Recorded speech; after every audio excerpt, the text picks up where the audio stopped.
a night with a crowd. Thank you, and thank you, Clint Holmes, for being my sidekick. But I guess contractually you had no other choice, right? Yeah, I tried to get out of it all afternoon, but I'm here. How you doing? Happy to be here. Back from Monte Carlo, I understand. Back from Monte Carlo, yeah. In fact, speaking of Monte Carlo, you're going to Detroit. I'm going to the Detroit Comedy Castle. Really? Are you from Detroit? The Detroit Comedy Castle, July 14th. Right. It's not a lot of money. It's more a career move. Okay. It's a joke. It's a joke. Well, now, wait a minute. Speaking of career moves, you're going to be a series regular this fall on The Laugh Machine, which is produced by George Schlatter, one of the great so you know I'm making $11 a show. Are you really? Yeah. Okay. That's going to be exciting. Thank you very much. Thank you, George.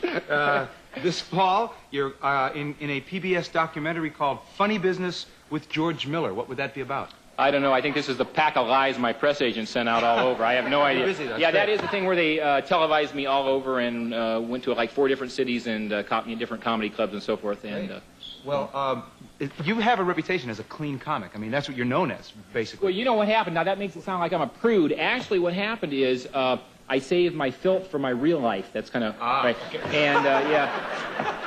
Let me tell you about this, because then I'll go to a town and they'll write me up in the paper, the clean comic, because I only do maybe like 3 things in 45 minutes that I can't do on network TV.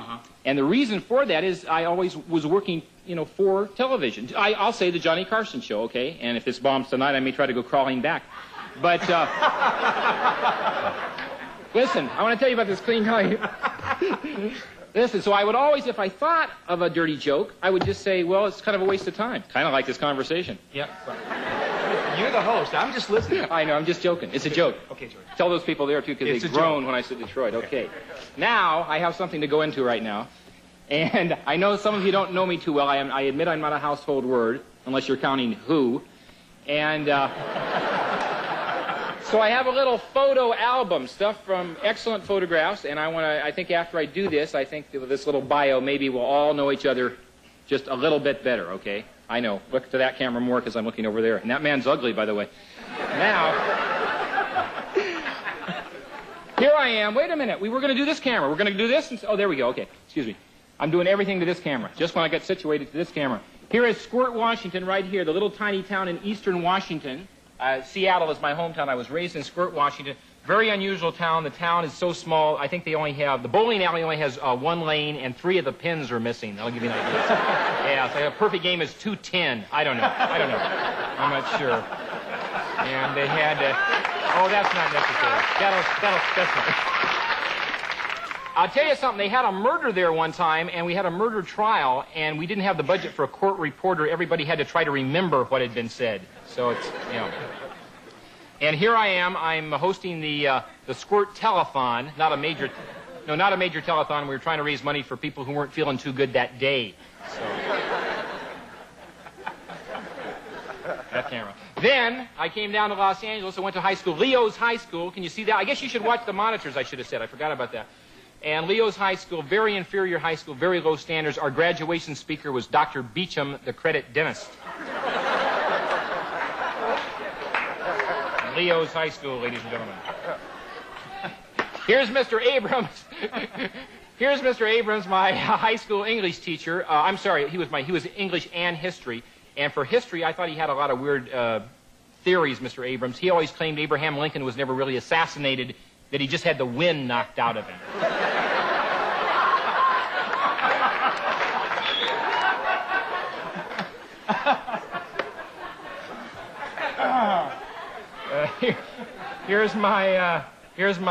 This is my mom and my brother. I'll never forget when I was a little kid. 1 minute, my God, this is going longer than I thought. Okay, my mom always said to my brother, if it's worth doing well. And because of that, to this day, he hasn't done a damn thing. I only got 1 minute. Cool that. Okay. Here's my Uncle Matt, probably the cheapest man in the history of the world. What this is, Matt goes out of town. He will not spring for a hotel. He actually has curvature of the spine from sleeping in satellite dishes.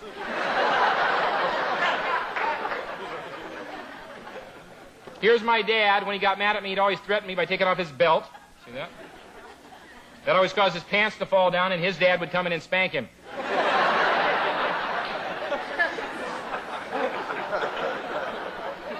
Here's my dad's funeral. Here he is, Dad Miller, right here. And we're not a close-knit family. As you can see, my mom and I are leaving early to beat the rush.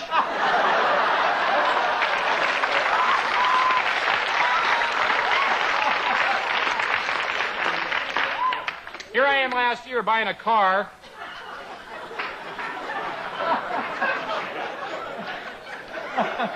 Here's my friend Herman Bursky, a very good friend of mine, who unfortunately was an Iranian hostage. He was over there, I think, 15 months.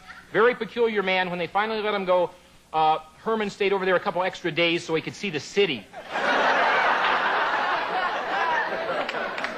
One more.